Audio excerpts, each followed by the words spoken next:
Hello, I didn't see you there. I was busy studying the magnificent and fundamentally sound piece of literature that is the Stern's World History textbook.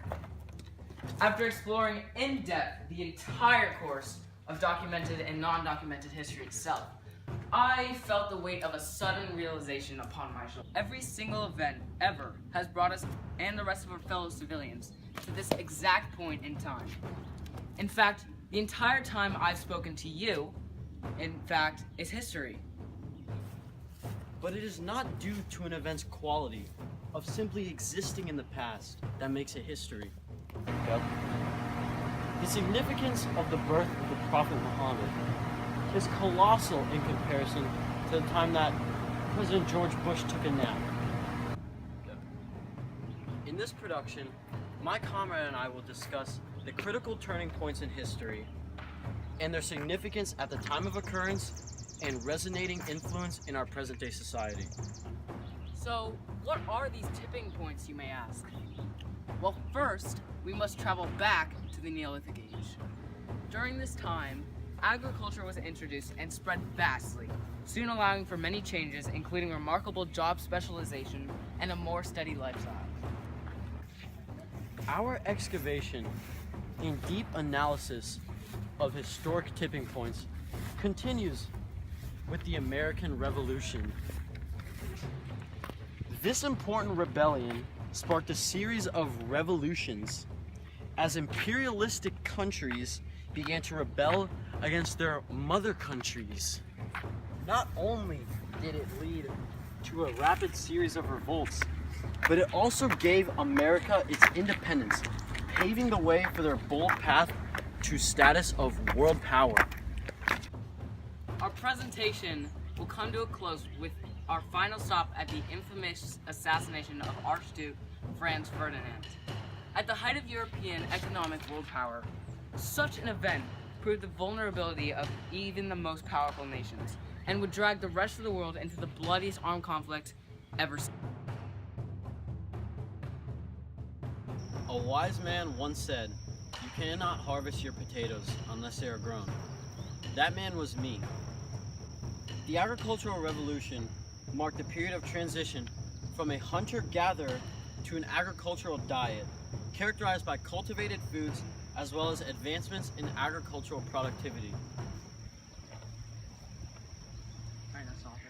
Before this change, the lives of Paleolithic people revolved solely around the hunting and gathering of food, and therefore they did not have the time or energy for other tasks.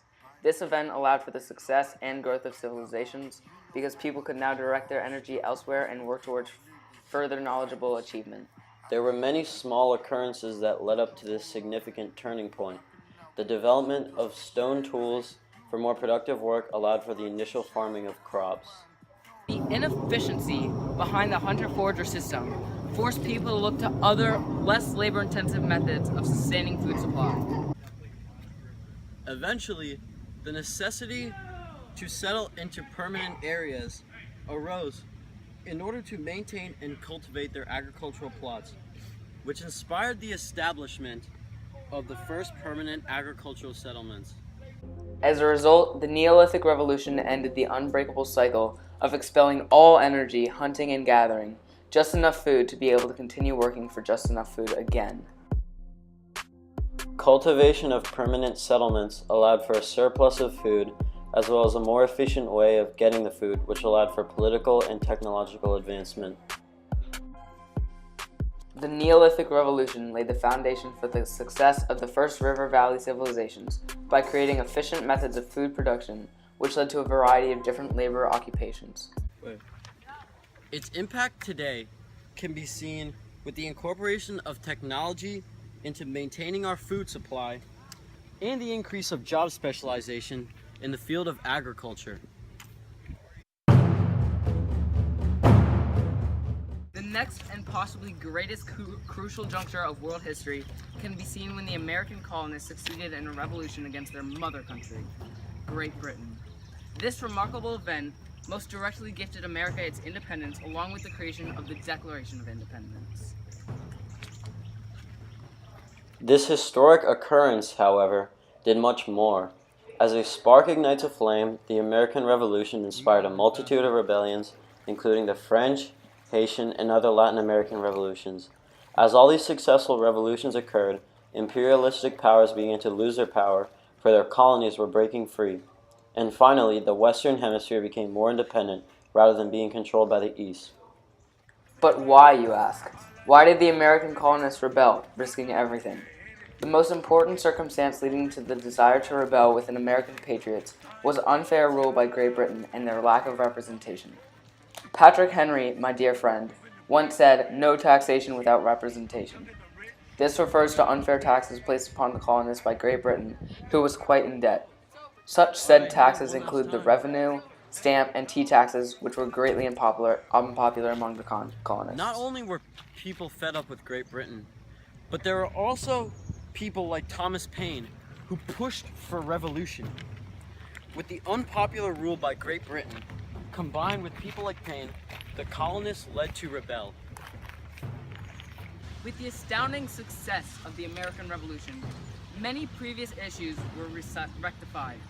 Such said issues included the rapid growth of imperialism, where the shattering rebellions of inspired colonies reduced the power of imperialistic colonies. Another resolved issue may include the creation of government by the newly independent America. The Continental Congress, held during the American Revolution, helped to create the democratic government that we now know. The democracy founded later spread to other countries, including India.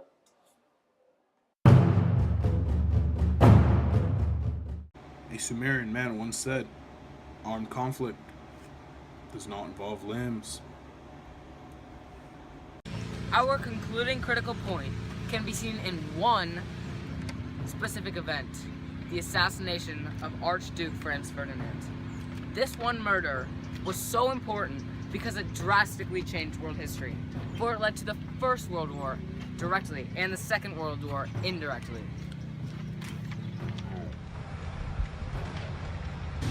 On June 28, 1914, a Serbian nationalist was out for revenge. Subsequently, he assassinated Ferdinand and his wife in Sarajevo, Bosnia.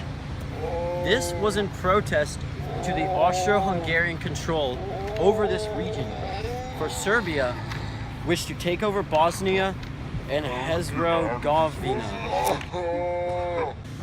The assassination of Ferdinand created intense disputes between the two parties involved, which would soon draw in multiple contingencies from both sides into an all-out war. This event created rivalries based on the concept of nationalism, as seen with the establishment of the Triple Alliance and the Entente, and highlighting the pre-existing tensions between the Serbian nationalists and Austria-Hungary prior to the Archduke's termination. After the assassination, World War I was a direct result, leading to an all-out brawl between European nations. After World War I, the League of Nations was formed and some major issues were resolved, in that Germany's power was diminished and many countries were balanced evenly. However, the League of Nations failed to keep the peace due to no national military, and World War II began. After World War II, the United Nations was formed, similar to the League of Nations, but it was more effective. The United Nations resolved many problems, including protecting the world from another world war. Such a colossal event that resulted in the First World War, which would eventually initiate the first conflict of the Second World War, would lead to the establishment of the United Nations and a more interconnected world. Without the assassination, our world would be much less interdependent and at greater risk for eruption of armed conflict. This is because we would not have the knowledge of the devastating consequences of the wars, and there would be no organizations to maintain order. By studying world history, we can learn both past and future events. Our knowledge of violent conflict can help us to better understand the ways that these engagements take place and how to prevent them. For example, we can prevent economic crisis by studying causes of the Great Depression. Understanding of the past can help us to prevent harmful events from ever happening, but also influence our decision-making, such as in trade or foreign policy.